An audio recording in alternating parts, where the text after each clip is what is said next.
3장 11절에서 24절입니다. 3장 11절에서 24절, 페이지는 391페이지에서 392페이지. 제가 말씀을 봉독해 드리도록 하겠습니다. 우리는 서로 사랑할지니 이는 너희가 처음부터 들은 소식이라. 가인같이 하지 말라. 그는 악한 자에게 속하여 그 아우를 죽였으니 어떤 이유로 죽였느냐? 자기의 행위는 악하고 그의 아우의 행위는 의로움이라. 형제들아, 세상이 너희를 미워하여도 이상히 여기지 말라. 우리는 형제를 사랑함으로 사망에서 옮겨 생명으로 들어간 줄을 알거니와 사랑하지 아니하는 자는 사망에 머물러 있느니라. 그 형제를 미워하는 자마다 살인하는 자니 살인하는 자마다 영생이 그 속에 거하지 아니하는 것을 너희가 아는 바라. 그가 우리를 위하여 목숨을 버리셨으니 우리가 이로써 사랑을 알고 우리도 형제들을 위하여 목숨을 버리는 것이 마땅하니라. 누가 이 세상의 재물을 가지고 형제의 궁핍함을 보고도 도와줄 마음을 닫으면 하나님의 사랑이 어찌 그 속에 거하겠느냐. 자녀들아, 우리가 말과 혀로만 사랑하지 말고 행함과 진실함으로 하자. 이로써 우리가 진리에 속한 줄을 알고 또 우리 마음을 주 앞에서 굳세게 하리니 이는 우리 마음이 혹 우리를 책망할 일이 있어도 하나님은 우리 마음보다 크시고 모든 것을 아시기 때문이라. 사랑하는 자들아, 만일 우리 마음이 우리를 책망할 것이 없으면 하나님 앞에서 담대함을 얻고 무엇이든지 구하는 바를 그에게서 받나니 이는 우리가 그의 계명을 지키고 그 앞에서 기뻐하시는 것을 행함이라. 그의 계명은 이것이니 곧 그 아들 예수 그리스도의 이름을 믿고 그가 우리에게 주신 계명대로 서로 사랑할 것이니라. 그의 계명을 지키는 자는 주 안에 거하고 주는 그의 안에 거하시나니 우리에게 주신 성령으로 말미암아 그가 우리 안에 거하시는 줄을 우리가 아느니라. 아멘. 오늘 본문의 말씀으로 행함과 진실함으로 라는 제목으로 말씀을 전해드리겠습니다. 오늘은 어머니의 날입니다. 세상에서 가장 사랑하는 가족을 위한 날이지요. 그럼에도 불구하고 여러 가지 이유로 가족과 함께하지 못하는 또 홀로 계신 모든 분들께 위로의 말씀을 전합니다.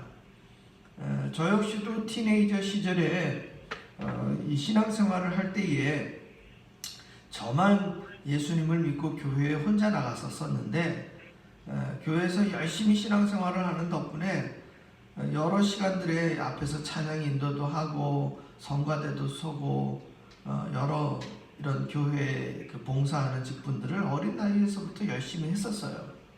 그런데 이 5월의 달, 이 가정의 달이라고 하는 이 5월의 달에 5월을 맞이하게 되면 제가 가정에 가족들이 있음에도 불구하고 교회 내에는 저 혼자만 이 신앙생활을 하다 보니까 5월 달에 여러분들 아시다시피 무슨 가족 찬양 대회라든지 또 어버이날 이 꽃을 달아드리는 어떤 그 부모님들에게 이런 여러 가지 행사들이 있는데 그런 날만 되면은 저만 괜히 우울해지고 이게 참여하기 어려운 그런 시간들이 있었어요.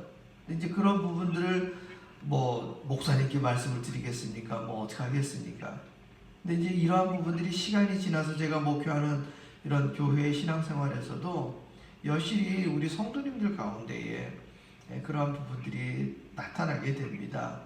아시는 바와 같이 여러 가지 이유로 우리가 이야기하는 아버지, 어머니, 자녀들이 이렇게 가정을 이루는 이 부분들이 우리가 평상시에는 너무나도 자연스럽게 온전한 가정이라든지 가족이라든지 이런 표현들을 쓰게 되어지지만 사실상 그러한 상황에 놓이지 못한 많은 가정들이 교회 안에 있어요.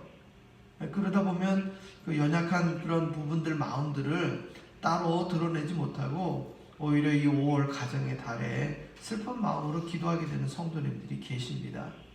그래서 제가 이 시간을 빌어서 우리 많은 그러한 성도님들 가정의 달에 또 여러 가지 슬픈 마음을 가지고 계신 우리 가족들이 있거든. 이 시간을 빌어서 위로의 마음 또 축복의 마음을 함께 전합니다. 그래서 오늘 요한일서 3장 1절에도 우리는 서로 사랑할지니 이는 너희가 처음부터 들은 소식이라. 요한 사도의 말씀은 이렇게 시작을 하고 있습니다. 우리 가족들끼리도 사실 이 사랑이라는 단어가 너무너무 당연한 단어임에도 불구하고 가만히 기억을 돌이켜보면 하루 24시간 가운데에 과연 배우자를 향해 혹은 자녀들을 향해 또 부모님을 향해 우리가 하루에 한 번 이상 나는 당신을 사랑합니다 라는 이 말을 몇 번을 했느냐가 중요한 게 아니라 과연 한 번이라도 했었는가 우리가 이렇게 돌이켜보는 것이지요. 그래서 혹여라도 우리의 기억 속에 뭐 저부터라도 이러한 기억이 잘 나지 않는다면 우리 예배의 시간이지만 우리 주변에 있는 또 우리 화면상으로라도 우리 함께 성도님을 향해 사랑합니다. 우리 고백하는 시간 한번 가져보도록 하겠습니다. 사랑합니다. 네, 아드님 사랑합니다. 우리 가족들 사랑합니다. 우리 자녀 모든 성도님들 화면으로 또 음성으로 우리 사랑합니다. 네, 사랑합니다. 사랑합니다. 사랑합니다. 우리 이 시간에 이렇게 고백하는 이 마음이 오늘 하루 어머니의 날 또 우리에게 주어진 생명이 있는 날마다의 날을 통해서 이 사랑이 실천되어지고 또 행함이 있는 사랑의 날, 어머니의 날 되기를 소망합니다. 아쉬운 것은 이 요한 사도가 너희가 처음부터 들은 소식이라고 이야기한 그 다음에 바로 등장하는 인물이 나타나는데 그게 가인이에요. 가인인데 요한 사도는 가인같이 하지 말라고 이야기를 합니다. 그리고 그가 악한 자에게 속하였다라고 표현을 하고 있어요. 그런데 그 악함이 어떤 악함이었느냐? 아우를 죽였다는 것이죠. 너무나도 섬찟하고 너무나도 무서운 사건이에요.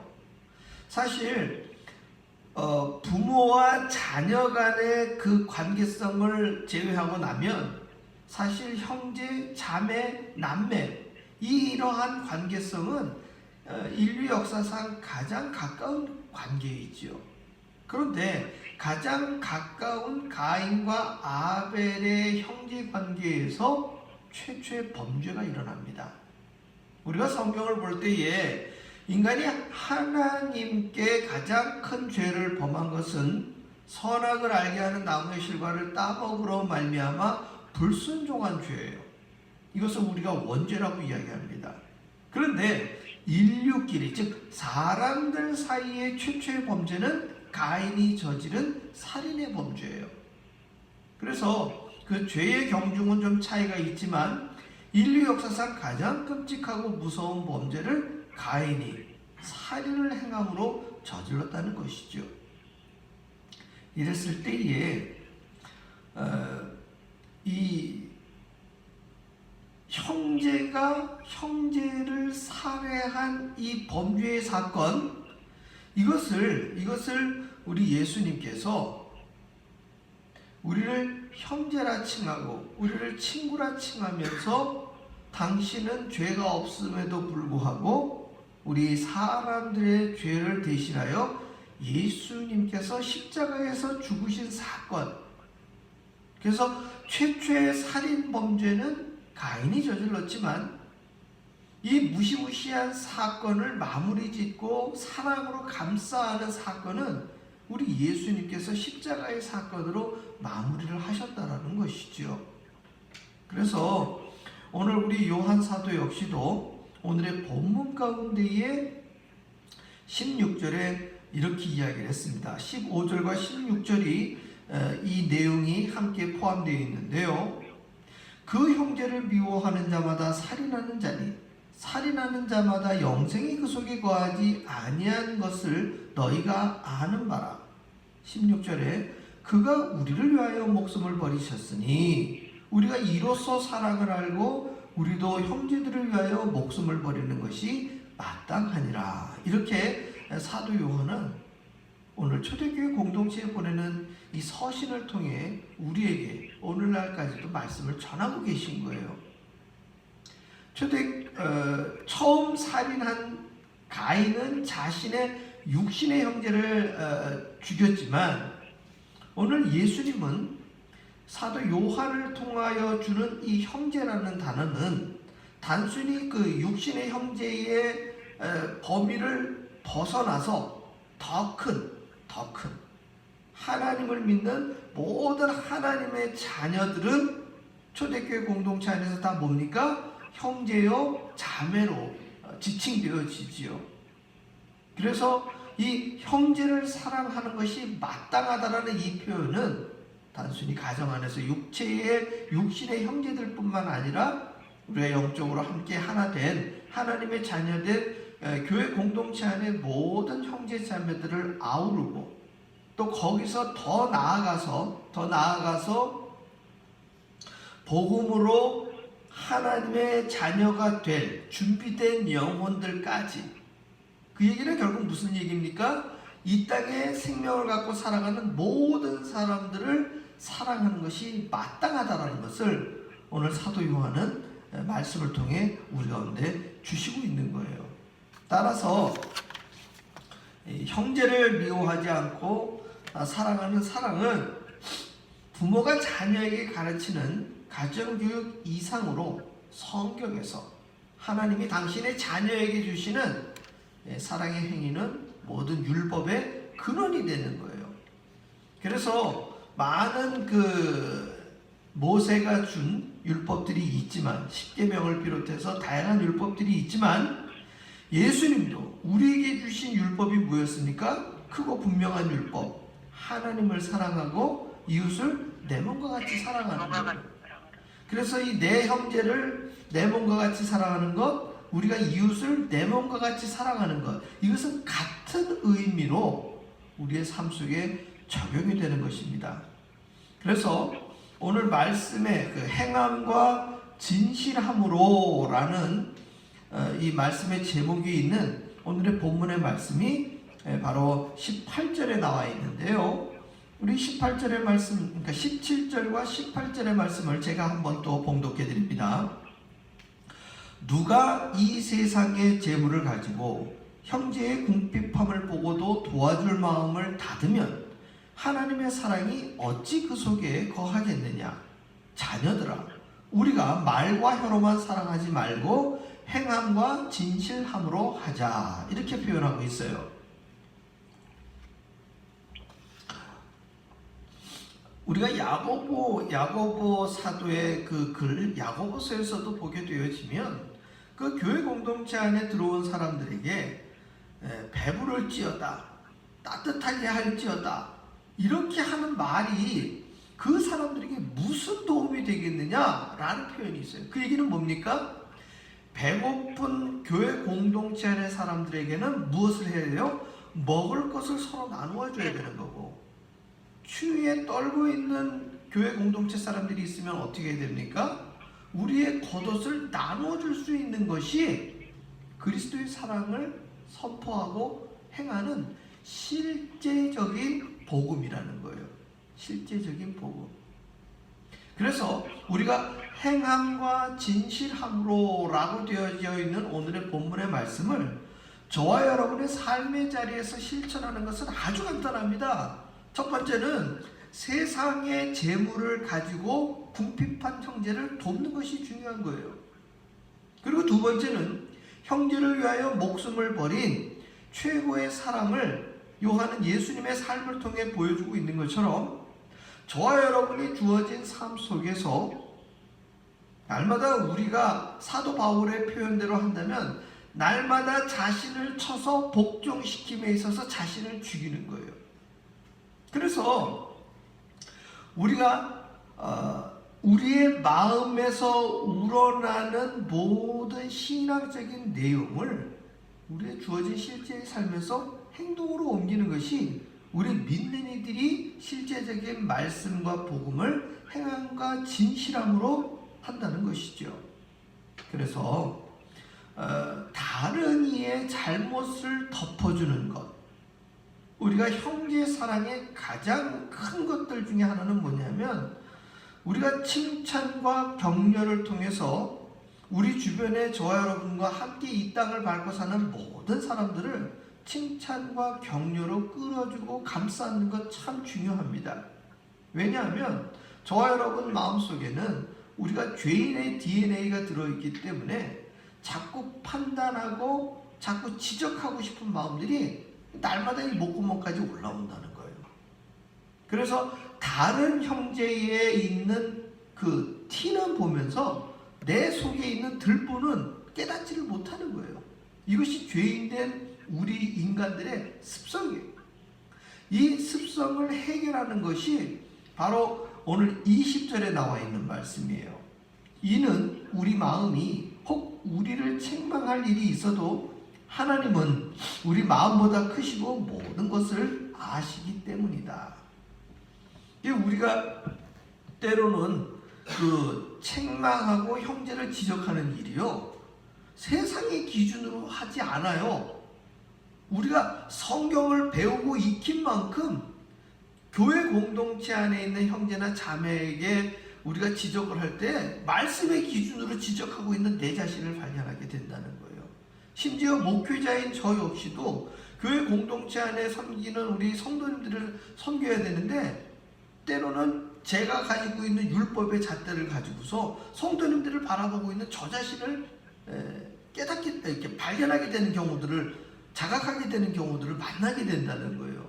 이것이 우리 믿는 이들이 가장 조심해야 될 부분이에요. 라틴어로 코란데요. 무슨 뜻입니까? 우리가 하나님 앞에서 살고 있는 거예요. 눈에 보이지 않는 하나님의 시선은 우리가 때로는 망각하고 산다는 거예요. 그런데 주변 사람들의 시선은 우리가 의식하면서 사는 경우가 많단 말이에요. 그래서 우리가 이렇게 꾸미고 입고 우리를 이렇게 관리하는 부분들은 때로는 내 자신의 만족감이 있기 때문에 그렇게 하는 경우들도 있지만, 다른 이들의 시선을 의식해서 우리가 꾸미고, 심지어 우리들의 말과 행동은 사실 다른 사람들과 관계성 속에 있어요. 특별히 이 가정의 달, 이 가정에 속한 사람들끼리도, 가족들끼리도 때로는 내 마음이 그렇지 않은데도 불구하고 우리의 행동은 가족들을 의식해서 하는 행동들이 있어요. 그리고 가까이에 있는 가족들에게조차 때로는 내가 주인이 되어서 함부로 이야기하고 함부로 행동하는 경우들이 날마다 우리 반복되는 경우들이 많습니다. 저 역시도 이러한 부분들에서 자유로울 수가 없어요. 결국 다른 일을 향하여 율법이 되었던, 자신의 의가 되었던, 지적하고 책망하는 이런 모든 일들은 사실 하나님 앞에서 저와 여러분이 자유로울 수 없는 부분이에요. 그럼에도 불구하고 하나님이 우리를 날마다 책망하시고 우리를 징계하십니까? 그렇지 않아요. 그 이유가 바로 하나님은 우리 마음보다 크시고 모든 것을 아시기 때문에 그 모든 것을 하나님은 날마다 품어주시고 사랑해 주시고 격려해 주시려는 것이에요. 우리 믿는 이들의 행함과 진실함은 바로 여기에서부터 출발해야 돼요. 사실 그 오래된 책의 제목입니다마는 칭찬은 고래도 춤추게 한다는 거예요. 고래도. 마찬가지로 저와 여러분이 살고 있는 모든 삶의 영역 가운데에 우리가 율법의 의나 우리가 가지고 있는 의를 가지고서 지적질하는 걸로 세상을 변화시킬 수 없어요. 우리 예수님이 만약에 십자가에서 죽으시는 사랑의 표현이 아니라 우리 하나님께서 이 땅에 주신 유대인들이 알고 있었던 율법의 잣대로 사람들을 판단했다면 이 세상에 살아남을 사람들이 있어요, 없어요? 단 한 사람도 없는 거예요. 그래서 바울이 이야기했었을 때, 바울이 로마서에서 이야기하는 게 우리가 아직 의인 되었을 때가 아니라 우리가 아직 죄인 되었을 때 그리스도께서 우리를 위하여 죽으심으로 하나님의 사랑을 어떻게 한 겁니까? 확증하신 거예요. 확증하신 거예요. 그래서 23절에 그의 계명은 이것이니 곧 그 아들 예수 그리스도의 이름을 믿고 그가 우리에게 주신 계명대로 서로 사랑할 것이니라. 할렐루야. 아멘. 사도 요한은 사랑의 사도라고 표현되어진 것처럼 성경 곳곳에서 지속적으로 지금 반복해서 사용하는 단어가 무엇입니까? 그 사랑이라는 단어예요. 우리가 알고 있는 대중가요나 또 드라마나 영화에서 보여지는 모든 정서적인 테마도 다 뭘 사용하고 있습니까? 사랑을 사용하고 있어요. 여러분, 넘쳐나는 이 매스미디어나 우리가 날마다 살아가고 있는 이런 세상살이 속에서도 우리의 귀에 들려지는 단어는 뭐다? 사랑이다. 우리 눈에 보여지는 화면은 뭐다? 사랑이다. 그러나 홍수가 났을 때 마실 물이 부족한 것처럼 넘쳐나는 이 사랑이라는 단어와 눈에 보이는 사랑이라는 모든 행위 가운데에서도 그리스도의 온전한 사랑을 보여주고 나타나는 것은 정말 지극히 적다는 거예요.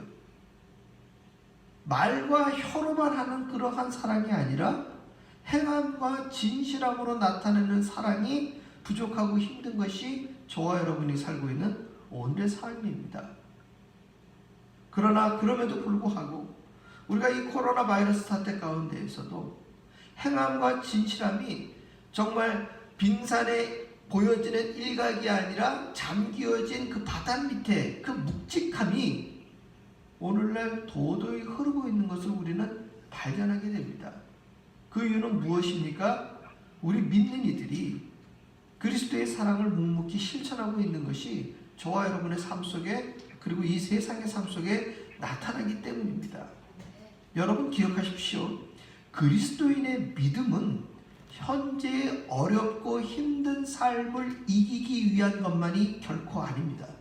만약 우리의 믿음의 수준이 거기에 머문다면요, 그 옛날 칼막스나 레닌이 이야기한 것, 공산주의자들이 말하는 종교는 아편이다 라고 말하는 것을 동조하게 되는 거예요. 다시 한번 설명드린다면 우리가 지금 현재 먹고 사는 문제에 힘든 것을 우리가 견뎌내기 위해서 주님을 따르고 예수 믿으면 이런 고통과 어려움 이겨낼 수 있어 라고 한다는 이 믿음의 수준에 머문다면 종교는 아편이에요. 두 번째, 그리스도인의 삶이 순교, 즉 예수 믿다가 죽는다는 것을 이겨낼 수 있는, 즉 죽음이라는 현실적인 공포를 이겨낼 수 있는 믿음이라면요, 이것은 지금 코로나 바이러스 사태 가운데에서 사실 예수를 믿는 사람이나 믿지 않는 사람들이나 다 무슨 공포 안에 지금 있는 거예요? 죽음이라는 공포 안에 있는 거예요. 저와 여러분이 함부로 지금 사람 많은 곳에 나가지 않고 가능한 한 위생 상태를 우리가 지키면서 하루하루 살아가고 있는 이유는 뭐예요? 바이러스에 걸리지 않아서 내가 건강하게 살려고 한다는 거예요. 그러면 우리 예수 믿는 믿음이 죽지 않고 사는 것에, 내가 죽음을 두려워하지 않고 사는 그 수준에 머무른다면 이거는 영생을 누리고자 하는 우리의 신앙적인 믿음과는 좀 매치가 안 된다는 거예요. 정리를 해드립니다. 저와 여러분이 살아가고 있는 믿음은 어려움을 극복하기 위한 어떤 정서적인 것을 이겨내는 부분에 있는 것이 아닙니다. 두 번째, 죽음이라는 공포를 이겨내기 위한 것 아닙니다. 만약에 그렇다면 우리는 너무 절박하게 예수를 믿고 있다는 거예요. 예수님이, 하나님이 자녀된 우리가 오늘 이 땅 2020년 5월 10일 날 지금 오늘 모든 공포와 두려움과 어려움과 힘든 상황 속에서 살아가고 있는데 우리의 믿음의 수준이 거기에 머물러 있다라면요, 그걸 하나님이 슬퍼하실 일이라는 거예요. 우리의 행함과 진실함의 믿음은요, 22절에 무엇이든지 구하는 바를 그에게서 받나니 이는 우리가 그의 계명을 지키고 그 앞에서 기뻐하시는 것을 행함이라. 할렐루야. 아멘.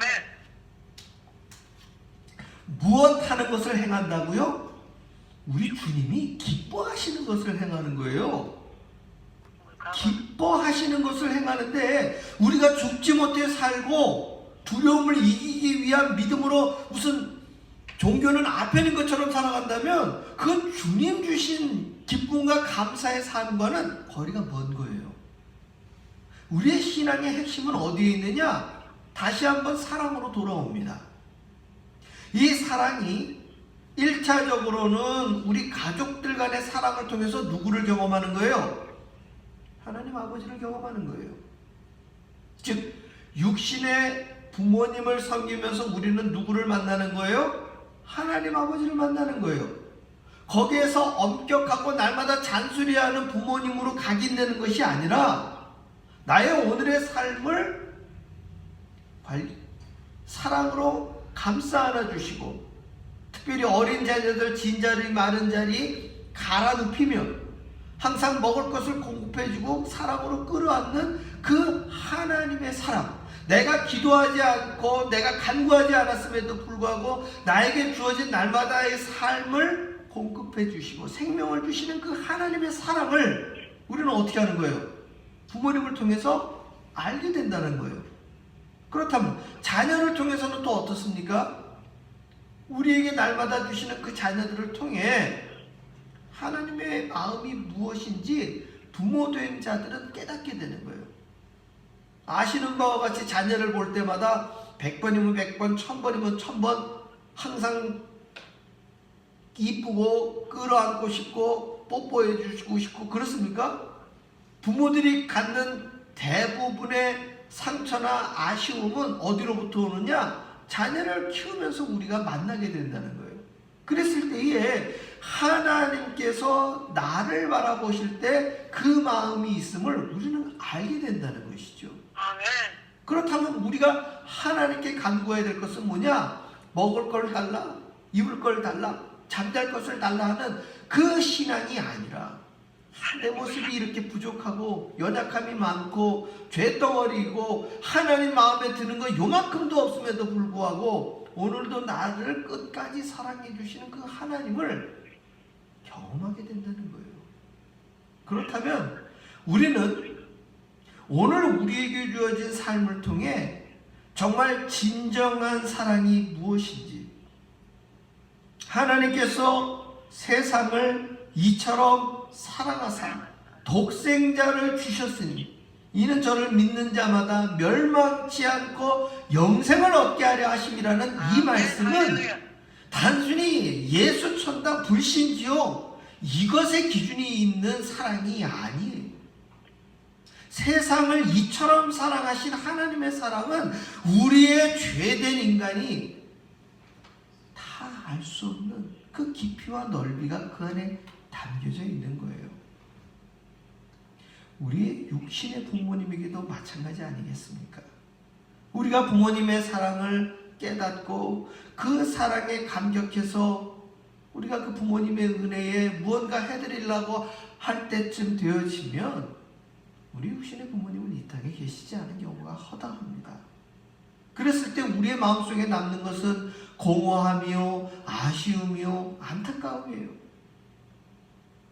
그래서 세상에서도 어머니나 아버지에 관련된 노래들, 이런 노래들 보게 되면 뭐 불효자는 웁니다. 어머니의 은혜를 부르게 되면 눈물을 흘리는 이유는 뭐예요? 그 아쉬움과 공허함이 우리 가운데 있기 때문이에요. 자녀들을 바라볼 때에도 그러한 마음들이 우리 가운데 얼마나 많이 있습니까? 자녀들이 이쁘고 사랑스러웠던 그 나이 때는 놀랍게도 그 품 안의 자식 때 아닙니까? 어리고 귀여웠던 그 시간들, 엄마 아빠가 이야기하면 네네 하면서 모든 것이 엄마 아빠가 전부였다고 생각하는 그 시기에 자녀들의 기업으로 컸음에도 불구하고 부모들은 항상 그 기업으로 자녀들을 끌어안고 있는 것 아니겠습니까? 그러나 감사하십시오. 우리들의 영원한 아버지 되시는 하나님은 오늘도 저와 여러분의 삶의 자리에 동행하고 계십니다. 아멘. 그 하나님은 모태에서부터 우리가 조성되었을 때부터 우리 이름을 부르며 너의 하나님 여호와가 너의 이름을 잠잠히 부르시며 기뻐하시는 그 하나님이 오늘 저와 여러분의 삶에 동행하고 계셔요. 임마누엘 하시는 하나님은 먼데 계신 하나님이 아니라 오늘 저와 여러분의 삶에 묵묵히 동행해 주시고 우리가 깨닫지 못하는 가운데서도 항상 우리의 필요를 채워주시고 낭망하고 낙심할 때마다 새롭게 일어날 수 있는 힘을 공급해 주시는 그 하나님이 누구셔요? 바로 저와 여러분의 아버지십니다. 그리고 하나님을 아버지라 부르고 예수 그리스도의 사랑을 깨닫게 하시는 그 성령님이 저와 여러분의 삶에 동행하고 계신다는 거예요. 할렐루야! 아멘. 그의 계명을 지키는 자는 주 안에 거하고 주는 그의 안에 거하시나니 우리에게 주신 성령으로 말미암아 그가 우리 안에 거하시는 줄을 우리가 아느니라. 오늘 사도 요한의 이 말씀이 우리 교회 공동체 안에서 가정에 하나님을 아버지라 부르는 저와 여러분의 삶에서 행함과 진실함을 갖고 살아갈 수 있는 근본된 믿음이 되기를 원합니다. 아멘. 그로 말미암아 우리가 기쁨과 감사로 날마다 살아가고 있는 것이고 그로 말미암아 우리는 할렐루야 우리에게 주어진 삶을 날마다 힘있게 살아갈 수 있는 힘의 근원과 원천이 바로 여기서부터 나오는 줄 믿습니다. 사랑하는 성도 여러분, 우리에게 주어진 오늘의 이 힘든 삶, 눈앞에 놓여진 이런 다양한 어려움을 겪고 있는 삶, 끝을 알 수 없는 삶이지만 여러분 낙심하거나 낭망하지 마시고 영생을 주신 아버지를 바라보며 기쁨과 감사로 날마다 힘있게 그 사랑을 실천하며 살아가는 저와 여러분의 삶이 되시기를 주의 이름으로 축원합니다. 아멘. 기도하겠습니다. 할렐루야. 아버지 하나님 감사합니다. 오늘도 이 믿음의 자리에서 하나님을 아버지라 부르며 예배드립니다. 우리들의 날마다의 삶에 어려움이 있지만 예수님의 이름으로 기도하며 살아가고 있습니다. 육신의 부모님이 나이 든 자녀들을 더 이상 도와줄 수 없고 아니 이제는 이 세상에 계시지 않아 이름을 부르며 함께하지 못한 그 시간을 맞이한 우리 성도님들이 계신다 할지라도 우리가 낙심하거나 낭망하지 않는 이유는 하나님의 꿈이 우리의 비전이 되고 예수님의 성품이 우리의 인격이 되고 성령님의 능력이 날마다 우리를 살리는 힘이 되기를 그 소망하는 기대와 소망이 우리 안에 날마다 샘솟기 때문입니다. 세상 사람들과 다른 원함과 바램과 기도의 자리가 우리의 이 예배의 자리에 함께하기를 원합니다. 아버지여, 아직까지 우리가 예배당에 모여서 예배드리지 못한다 할지라도 내가 예배자임을 잊지 않게 하여 주옵시고 우리가 모임을 갖지 못한다 할지라도 임마누엘 하시는 하나님은 늘 우리와 동행하고 계신다는 이 놀라운 사실을 우리로 힘있게 믿음으로 오늘 우리에게 주어진 이 어렵고 힘든 삶 끝을 알 수 없는 깊은 터널과 같은 삶 속에서도 우리가 기쁨과 감사로 찬송 부리며 살아갈 수 있는 힘을 얻게 하여 주시옵소서. 아멘. 예수님 이름으로 기도하옵나이다. 아멘. 우리 마지막